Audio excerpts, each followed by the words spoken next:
Yan po mga kawaray. Nagkikilaw po tayo ng puso ng saging. Ito po yung mga yung mga pangsahog ko po. Luya. Yan, tapos ito po. Tsaka papakita ko po yung puso ko na ginayat.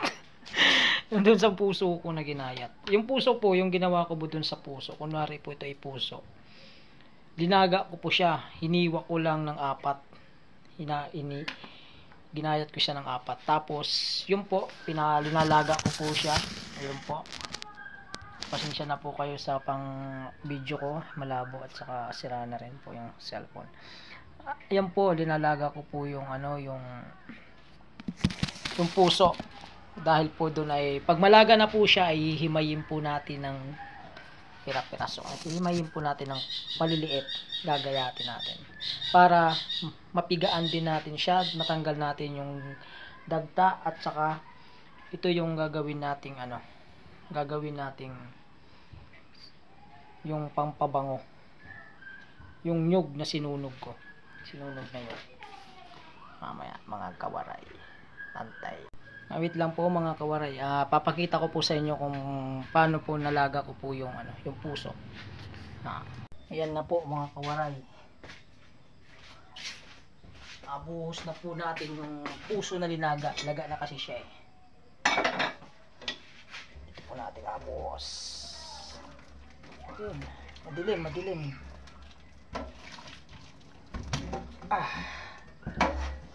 Yun. Yan na po siya Yan. Ay, patigas pa. Yun, pwede na. Mainit. Ayan na po. Yung pinalalamig ko lang po yung yung puso. Ayan ginayat ko siya. Pinalalamig ko lang. Tsaka yan. Sarap yan. Yan na, hihimayin na natin ng paunti-unti. Yan lang po yung paghihimay niya. Init, grabe. Yan. Tanggalin lang po natin yung yung parte ng malalambot. Tapon yung niya. Saka hihimayin natin siya ng maliliit.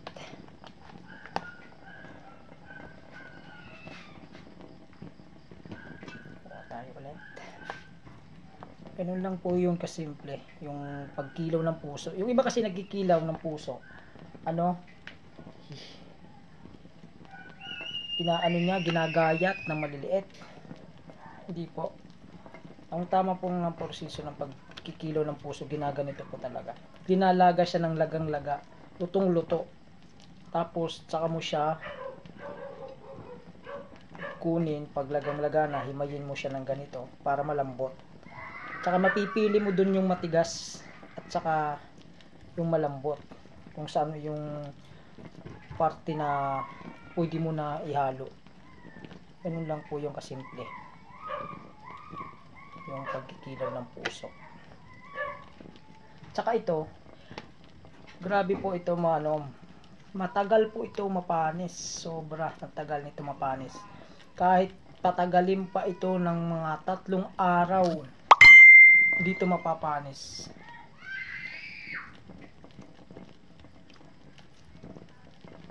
Matagal po mapanis ito.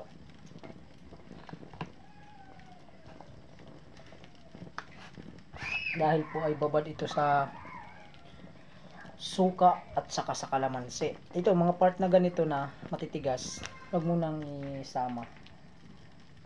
Yung pipiliin mo lang talaga yung banda sa may ubod talaga. Yung malalambot lang. Yung mahawakan mo malambot na parte, dun mo lang siya pero yung mga parte na tulad ng sinaktan niya ako. Yan lang. Pipigaan pa natin kasi yan. Himay-himayin lang. Basta wag yung ilasama yung ano niya, yung nasa gitna, yung parang ganito. Kunwari ito biniak, yung part na ito wag nyo isasama yan kasi ano yan eh, mapakla. Ito yan eh, di ba humihiwalay, sobrang lambot niya, sobrang init din, grabe. Oh, oh, tignan mo, mahirap maputol, oh, di ba? Pero kung malambot na part, sa gaganituhin mo lang, oh. Gaganituhin mo lang. Laglag siya, oh. Nalaglag, oh, di ba? Yan lang. Yan lang ang simple ng pagkikilaw ko sa puso. Lutong-luto talaga siya. Okay, wala na. Oh.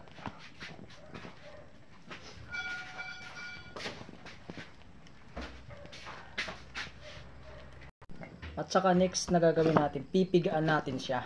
Ayan po, himay na siya. Kunin natin siya dito.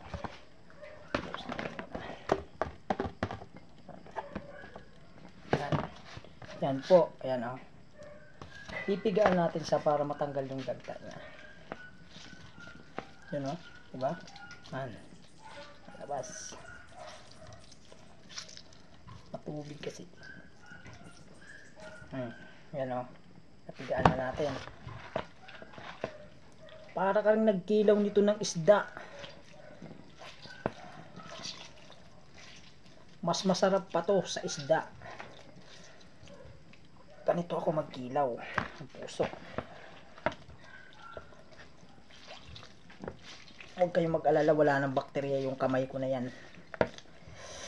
Sa sobrang init, patay na yung bakterya niyan. Pero sa ano lang po, excuse lang po sa kumakain, ano lang po, naghinaw po ako na maayos. Yan, yan po. Okay.